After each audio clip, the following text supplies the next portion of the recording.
often when we are stuck, when we're struggling, is because we can't see the possibilities. We can't see the moves that we could make.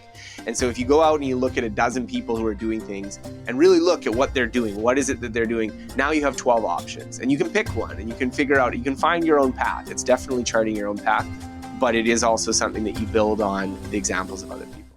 Hey, journeyers. Welcome to the Journey to Launch podcast. This week, I have a returning guest, Scott Young. Scott was on actually episode 128 of the podcast. So a couple years back. But Scott, in case you did not hear that episode, I want to just introduce him. He is the Wall Street Journal bestselling author of Ultra Learning. We discussed that book that he wrote the last time he was here. He's a podcast host, computer programmer, and avid reader. Since 2006, he has published weekly essays to help people learn and think better. His work has been featured in the New York Times, Pocket, and Business Insider, among many other notable outlets. And he doesn't promise to have all the answers, just a place to start. I love that. He lives in Vancouver, Canada. Welcome back to the podcast, Scott. Oh man, thank you for having me back. It's great to talk to you again. Yeah. So one of the things that I really loved about our initial conversation, which again, if you can listen to, you don't have to listen to that first before you listen to this one. If you're just tuning in, was the idea, and what your book was first about, Ultra Learning, is about the idea of being able to learn anything. And you have a new book that's out called Get Better at Anything. And while this is a personal finance, so I don't think this is just a personal finance show, but we talk about all the tangential things that lead to having a fulfilled and just happy life. And I really do believe that most people want to do things that contribute to society and make themselves happy. And with that, if we can make money and fulfill our life goals and dreams, like that's an added bonus.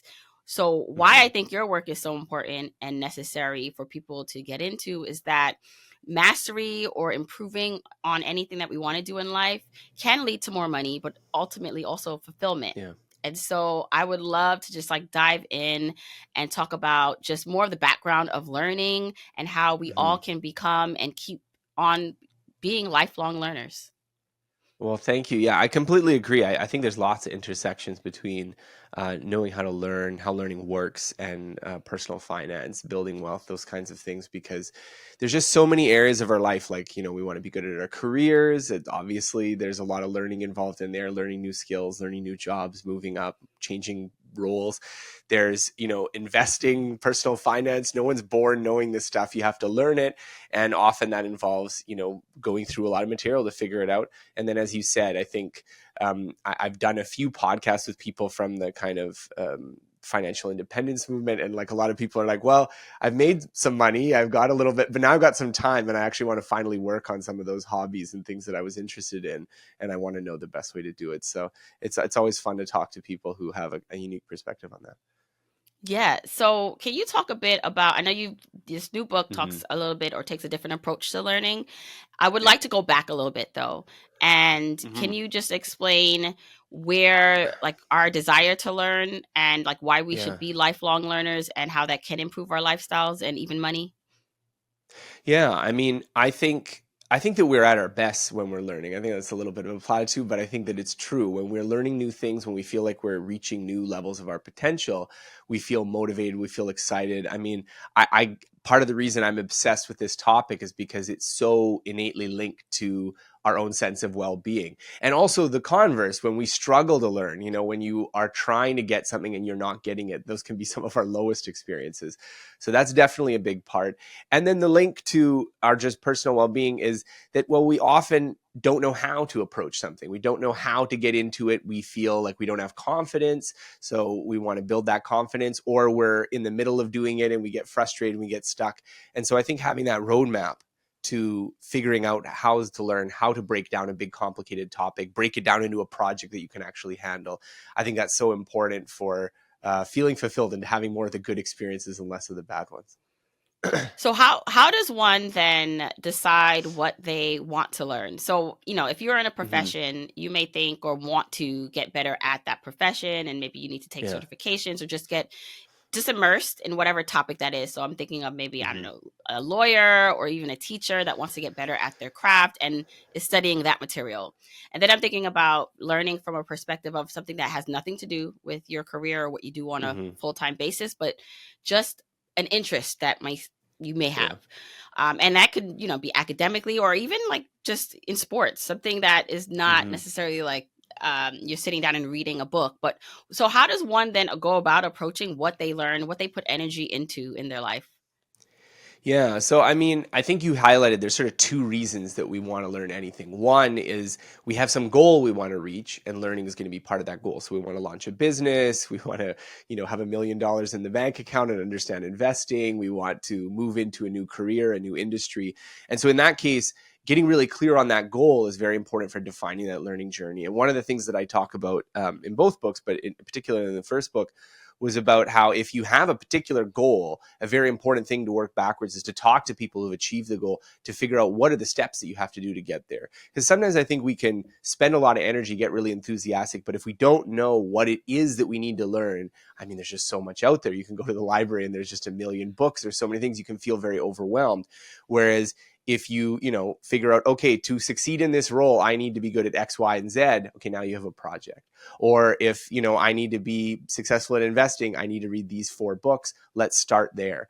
And so I think that's the first thing. When you're doing this kind of extrinsically motivated, you're trying to reach a goal, and learning is the way of doing that. It helps to really map out what it is that you need to learn. And then the second thing is just things that you're excited about. So I often encourage people to just really think about, what are all the things that you were like excited about learning, but you maybe felt like, I don't have time, or I'm a little bit stressed, or I don't have confidence. And not to say, okay, right now you should go out and learn French, or you should go out and learn painting or racquetball or whatever it is you want to do, but just let that feeling kind of incubate, let that feeling of excitement brew on that topic, because that's how you get the motivation to seek out the websites, figure out how it works, get that passion. And then once that's started and you're getting interested in it, then you can turn it into a project and get serious about like, okay, how do I get better at this? But excitement, I think, really has to be the starting point for something that is is supposed to be fun. It's supposed to be something that we're doing to just feel more fulfilled in our life and not achieve something in particular.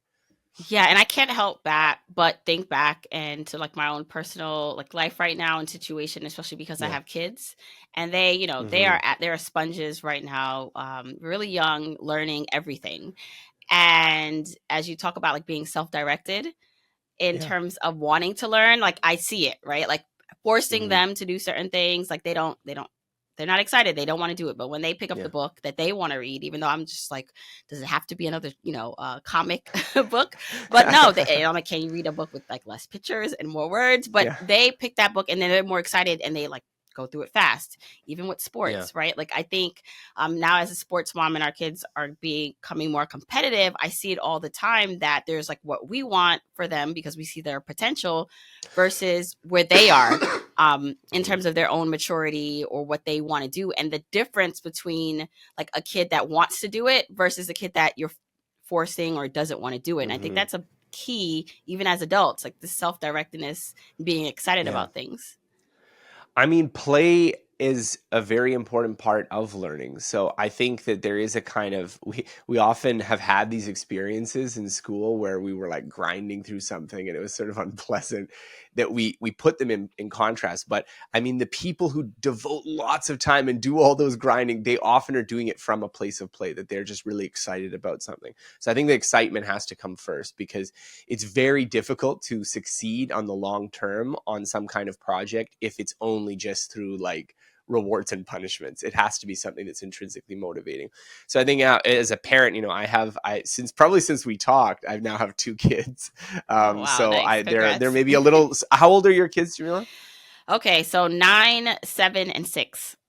9, 7, and 6. So 3. That's so you definitely deserve an award for that right there. I've got 2, and I already feel like, oh man, I'm Yeah. overwhelmed.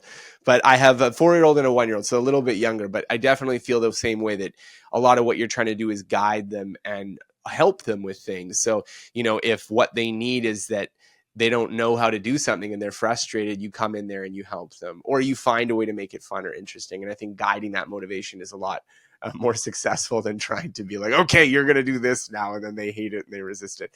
And so the same thing with ourselves. I think we have to like look at our own inner child and be like, yes, I know I need to do this and I know I should be doing it, but how could I also make it so that it is something I'm excited about, and finding something to be interested in, even if it is like you're learning it because you want to make money or you want to get a career, like what's interesting and what's exciting about it. And so starting with that motivation, I think, is really important, because yeah, if you're going to learn French and you're going to be, doing flashcards, you're going to be doing grammar exercises, to get to that point, it helps to like, oh yeah, but like I had this really great experience in Paris or something like that. It's that's the kernel for getting you started to do the work. Right. And I think part of it too is how much of our getting better at something or understanding and grasping Hmm. something is part like practice versus application. And again, just Yeah. going back to like, because I see it now very clearly with kids in sports, is there's a certain amount that they practice, and then there's a certain amount that then they go out and they're in the actual game Hmm. setting. And Yeah. sometimes you see a discrepancy between what they do in practice versus what happens in a game. And sometimes you see a correlation, like, this is happening Yeah. in the game because you don't do it that well in practice. So for Yeah. and I know you have examples, and I'd love to hear some, maybe Hmm. some real world Yeah. examples of this, but the difference, or is there a balance between like the practice part and then what happens when you have to go Hmm. out and perform?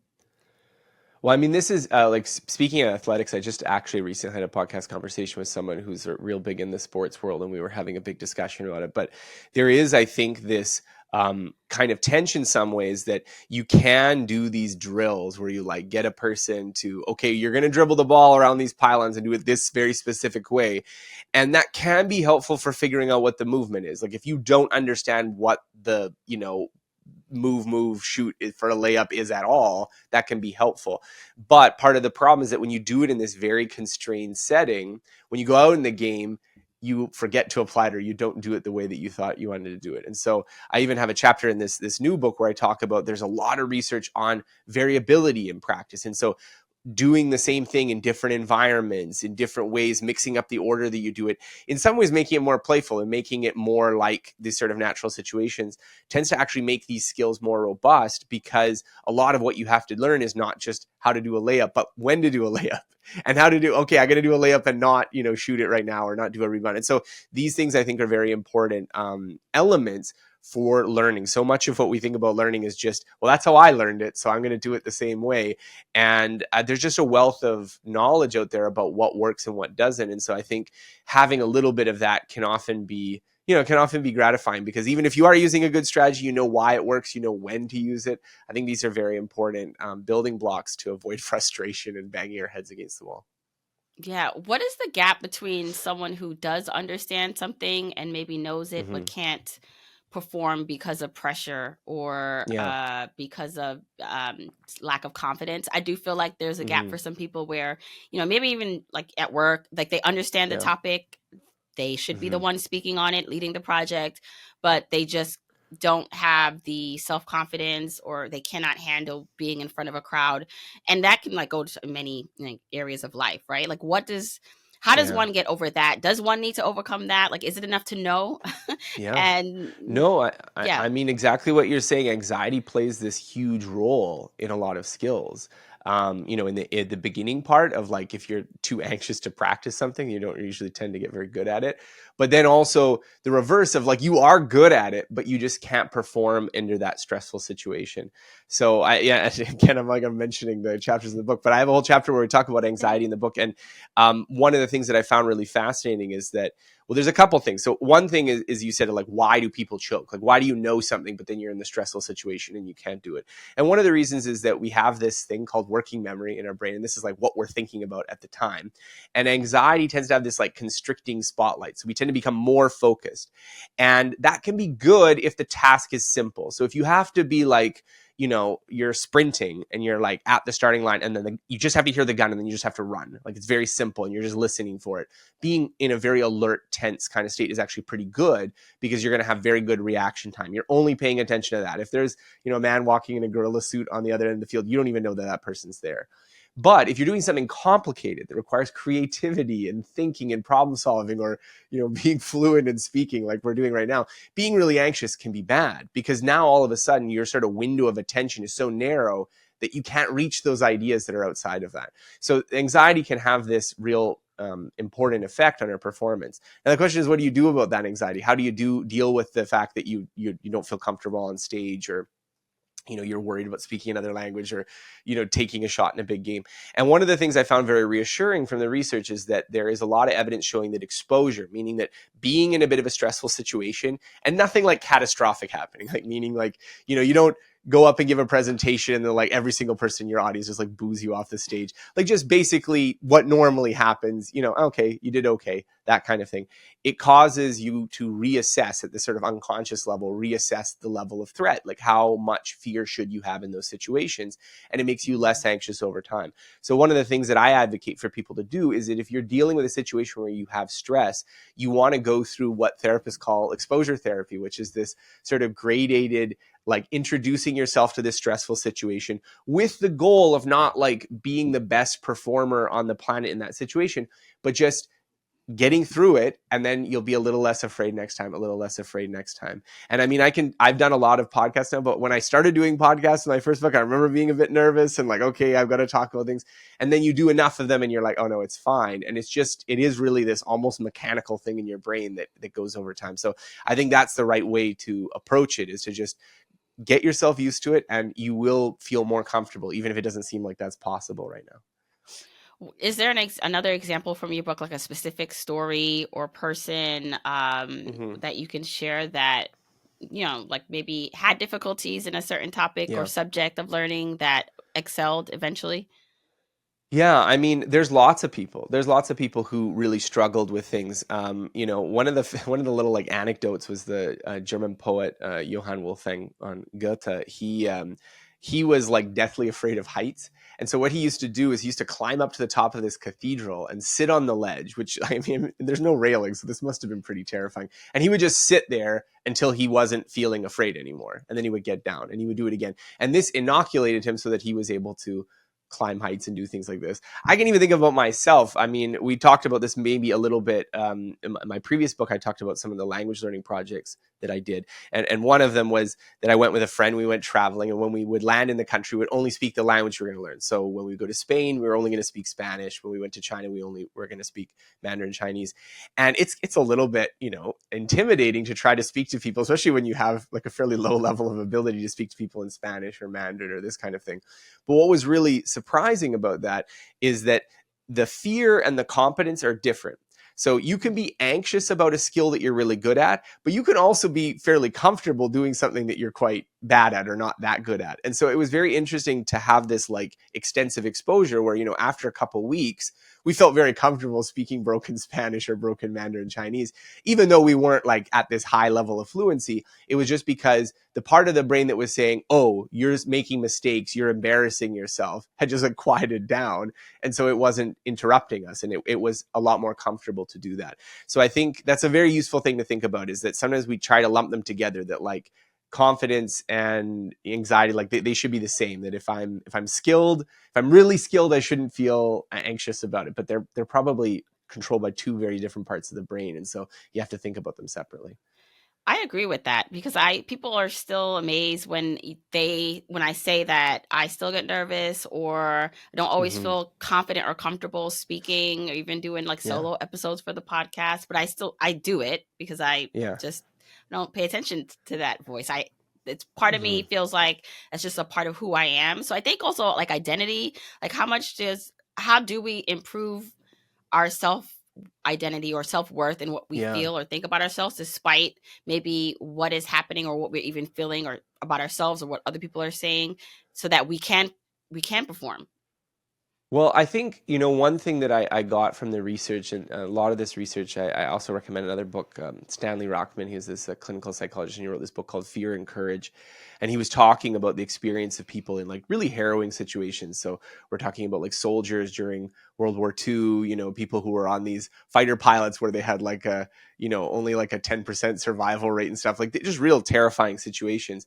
And one of the things that he noticed from these observations is that even though these were objectively terrifying situations, people you usually actually perform their job and actually go through with it. And so his comment was that we are more courageous as a species than we often give ourselves credit, and that anxious people in particular, according to his research, often overestimate how anxious they will be when the feared situation arrives. So if you tell me, oh, I'm really uncomfortable public speaking, and you're thinking about a public speaking event that's like a month from now, you're like, oh my God, it's going to be so awful. I'm going to, maybe I'm going to throw up. I'm going to have a panic attack.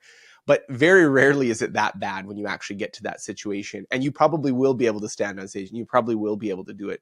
And so when you were talking about identity, the main thing that I thought about is like thinking about ourselves as being courageous, thinking about that as being part of who we are and that you can do that is, I think, the mechanism of fear and anxiety. This is very subconscious. This is like not so identity based. This is just from exposure, from experience.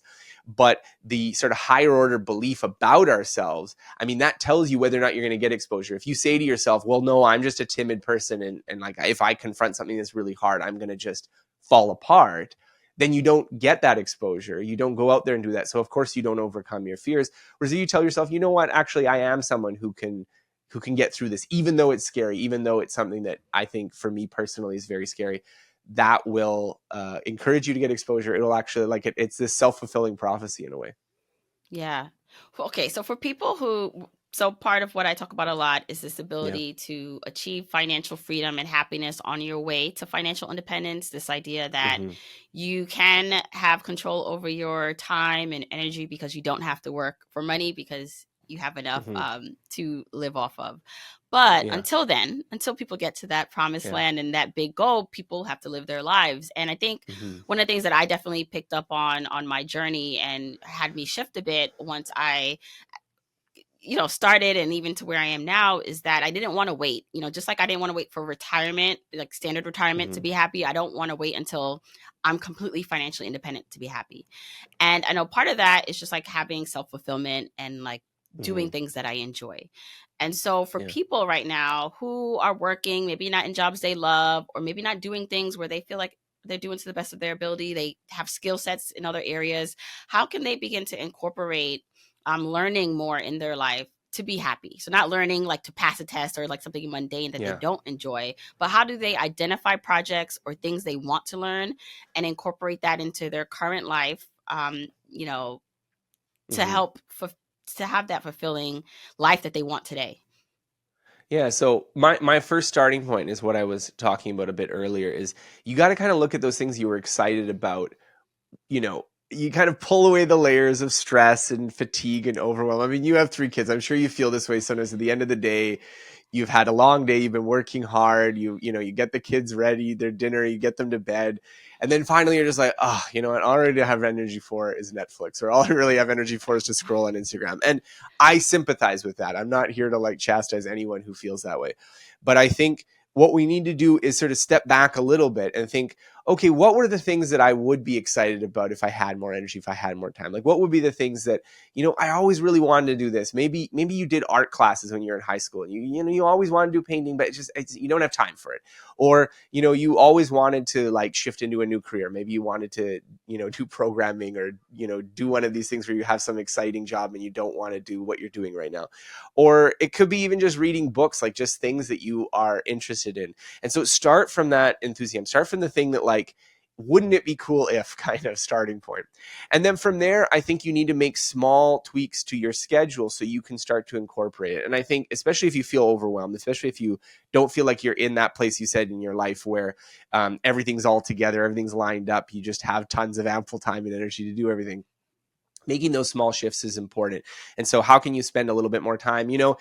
Get rid of the Instagram app on your phone and put the Kindle app and then read some of those books. Or like if you're doing some sort of art project, set aside a place in your house where you can do a little bit, or you can download a course to do some tutorials if you feel like you're not that good at it yet. Do these kind of little things. And then once you start to build that sort of, you open up that crack for it and you start to feel the genuine rewards for doing something that's actually fulfilling and not just, using up time because you're tired, then you can start to explore deeper projects and bigger things. So I really think it's all about like find that crack of enthusiasm and then widen it up so that you can eventually fill up more of your life. Because I do think it's the case that even when we do feel kind of weighed down by all the other things we have to do in life, we are still at our happiest when we are doing some project. It was like, you know what, I did this for me. I did this because I like this and I'm interested in it, and not just because, well, I didn't have energy or time to do anything else. And so you brought up kind of like social media aspect and kind of our Yeah. attentions being split, right? With life and real responsibilities, and then wanting that Hmm. like Yeah. downtime to Yeah. just, veg out. I call it like sometimes like PTSD after like dealing with the kids and dropping them Yeah. off. It's like I have to sit in the car for a bit. Like I Yeah. can't, I just need to decompress. And sometimes that's scrolling. But with that, Hmm. I think too that I feel like we are in a society of showing what we do a lot, right? Like this Hmm. idea that you kind of like show your work, like Hmm. it's sharing while you're learning or showing Yeah. the end result, and that's kind of been like that's applauded, that's liked, that's Hmm. loved. It's almost like if it didn't happen on social media, it didn't happen, right? Versus like Yeah. 10, 15, 20 years ago, like people were doing things all the time that other people had no clue about. It was really just for Yeah. the me, right? Like if I was Hmm. traveling or learning something, it was like it was just for me. It wasn't to show other people that I was doing it. So what's that Yeah. like? I don't know, fine line, or what is that balance between, actually like taking on something and it being like yours completely Yeah. versus sharing it, like sharing what you're learning and what you're doing. And I don't know what the motivations, it's different motivations for Yeah. that, whether you want to be an influencer in some way or make a business out of it. But what is that? Is there a different way those you go about those two things, and what are your thoughts on Yeah. those approaches? Yeah, I mean, it's funny. I'm definitely not the person to be giving advice on like, well, you should be, hold up in your own thing. Like I'm on a podcast right now talking about, my own experience. I have a blog. Like in some ways I'm shameless in that way as well, that I like to share things that I'm good at. And I think that's fine. If you want to like start making sourdough bread and it's fun for you to post the pictures on Instagram, I'm like, more power to you. That's great. But I think I understand what you're talking about, which is that sometimes what we can do can feel performative. It can feel like we're doing it for someone else. We're doing it to get the like, we're doing it and we're not doing it for ourselves anymore. And so I do think it's nice to like hollow out, even if you do like to do that for some things, to hollow out some space for, well, I do this for me. I do this because I like it. And so I have my own like hobbies that I don't share online that is just for me, that's just something that I like to do. And so you just have to decide for yourself. And I think for, you and I, because we live online and we have, online presence and this kind of stuff, definitely that pressure to be public and the business, motivation to be public about things can often be strong. I don't know how much you share about everything, but I know lots of people, they feel in this sort of authenticity culture that we're in, like, I need to be giving, this is what I ate for breakfast and this is how tall my kids are and this kind of thing. And so I think it's totally fine to just define areas of your life that like, these are the things I'm going to share, and these are the things that are going to just be for me, and to be okay with that, and to be okay with like, I'm going to have a hobby, but I'm not going to post about it, or I'm going to share this, but I'm not going to share that. And I think everyone has to make that decision for themselves. For someone now, I'm gonna like kind of maybe switch gears a little bit Yeah. to just like entrepreneurship or being creative, right? Like Hmm. so you being able to like blog and write articles and write books and seemingly make a living from it, right? Yeah. For someone who is thinking like they have an interest, they have something they want to share with the world. Can you just talk a little bit? Because I don't think we talked about this in your Mm. first interview, Yeah. but just how you were able to sustain yourself, are sustaining yourself as a business Yeah. and being creative and like doing the things that you love. Well, I mean, I've been doing this for a really long time. It's so funny. Like I feel like an old timer in the online space because as you mentioned in the bio, I've been doing this from 2006, so it's like getting close to 20 years now. And I started, in the early days of blogging, and now the internet is just totally different. Like there wasn't even YouTube. There wasn't even like now there's like TikTok and. Facebook was just only for college students. Like it's just a different world we live in now than when I started. And I think the motivation when I started, I was definitely interested in business, and I think that idea of like, oh, maybe I'd like to do this for a living, I don't think is a bad motivation. But I think because being successful online making content is, it really is like becoming an actor or a musician or one of these professions where you can work really hard and not make it, or some people will and some people won't. I think going back to what we were talking about before, it's really good to start with, well, I want to make this, like I want to write, or I want to make these videos, or I want to do something that like this is meaningful for me. And if other people like it, great. And if other people are sort of like, that's okay, that's okay too. And so I think that's often a good starting point, because, for me, I was probably writing online for maybe 5 or 6 years before I was able to make enough money to live off of it. Now, I wasn't, I was also in university. It wasn't like a problem at the time. It wasn't like I was doing it full time. But it just shows that it was like a long period of time where I was, doing this because I liked doing it, not because it was making me tons of money. And I think that's sort of the right attitude to have. I think we live in a little bit of an instant success culture where it's like, well, if I'm not, Instagram famous in 6 months, or I'm not, don't have a huge YouTube channel, I think the thing you have to ask is like, do you like what you're making, and do you want to keep making it, and stick to that? And then if you can do that, and I think people still respond to stuff where they can see that the person who is doing it, like, they're passionate about it and they like it, and I think that's what we resonate with. That's what we're still, I think, seeking online. There's a lot of sort of phoniness out there, but I think authentically people who just, I'm interested in this, so I'm going to make stuff about it. I'm going to write or make videos or whatever. I think that's very important. And you talked about like entering this world, this space, like years ago, which, the Yeah. point of entrance, I think, is important. Even when I started my podcast, it was like a really good time to start a podcast. And now Yeah. with just the democracy and the flattening of access, which is like good, because Yeah. anyone can create an account, a Yeah. blog, a podcast.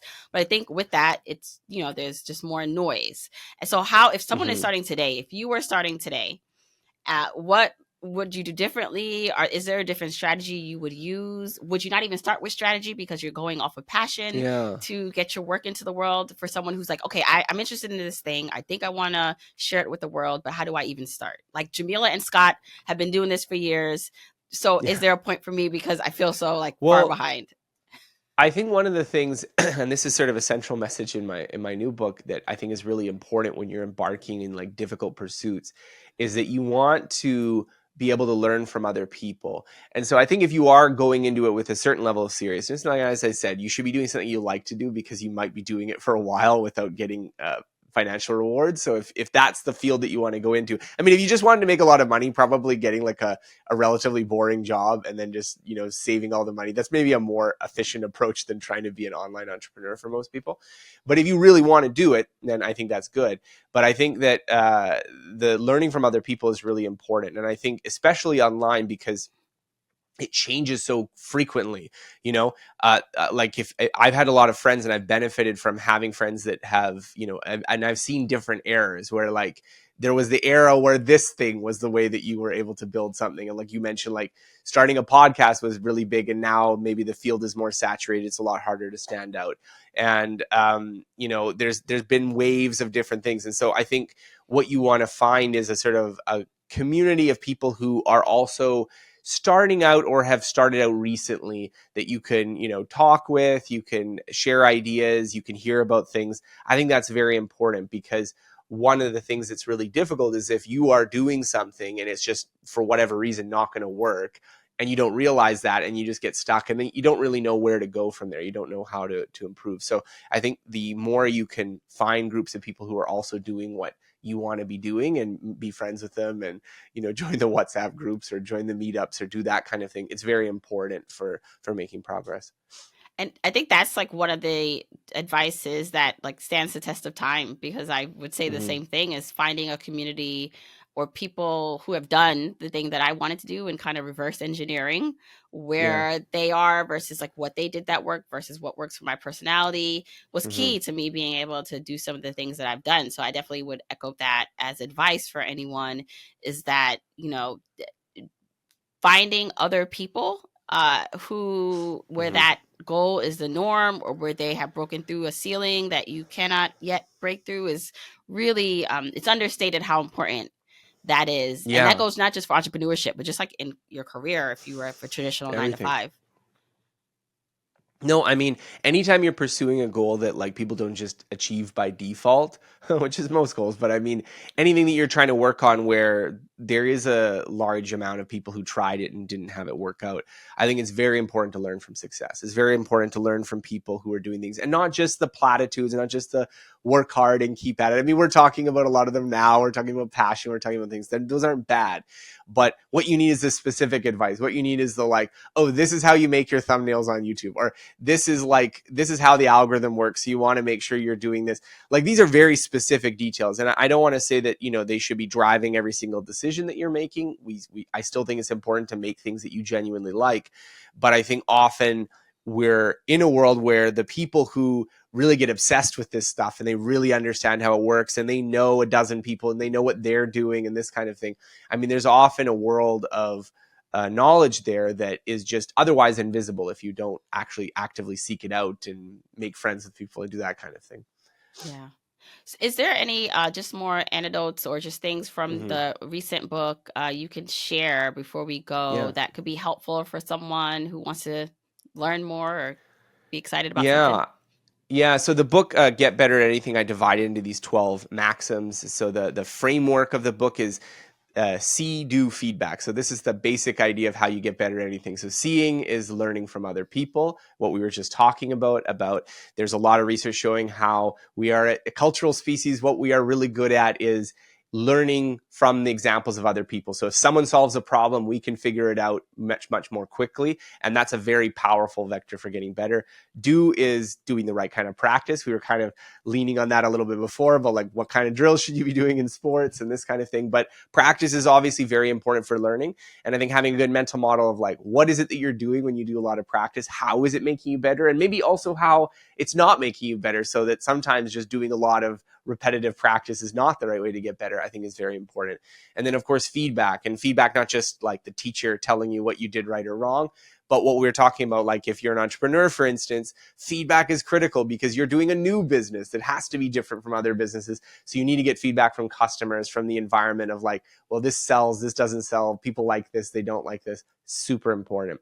And so, some of them, there's lots that we talked a little bit about anxiety and variable practice. Another one that I think is relevant to what we were just talking about is the maxim is called creativity begins with copying. And I have a longer discussion about how in the Renaissance, when people were, really the start of very realistic paintings, uh, there was a long tradition of apprenticeship, of people learning from observation from masters. So the tradition in a lot of places for a really long period of time was copying paintings, seeing how a painting was done, watching it and copying it yourself. And this is a very important pedagogical technique that nowadays is a little bit less common. Now we kind of expect people to be creative and original and not actually follow anything that was in the past. And I think that was a bit of a mistake. I think that we probably do better if we are able in the beginning to imitate other people and copy people. And so this has some, there's some psychological theories that talk about this as well. But I think it's relevant, particularly if we're talking about, what we were just talking about, like business success and things like that, that often what you're doing is, you know, looking out in the world, looking at the things that people are doing, learning those moves, putting them together, and then making them your own, making it original. And rather than just trying to like, well, I have to figure this out from scratch and not have any guidance or any kinds of examples to work from. Yeah, I love that. And just to add on, I think part of that still goes back to this, whether it's your ego or Hmm. like having a bit of humility and like not having to like start from scratch, but Yeah. also you're not stealing someone's work, but you're Yeah. using it as a source and being honest about what that feels like and looks like, because Hmm. I think some people, they don't even start because they're like, oh, someone else is already doing that, or Hmm. I don't want to feel like I'm copying someone, or Yeah. there's all these like thoughts that like just we don't even start certain things just because of what we feel or what we think other people will think about what it is that we're doing. Yeah, the science fiction author Octavia Butler had this really good advice, which I really liked, which was she had a long struggling kind of period to reaching success in her career, and so when she was successful, she really paid it back by mentoring and helping budding science fiction authors.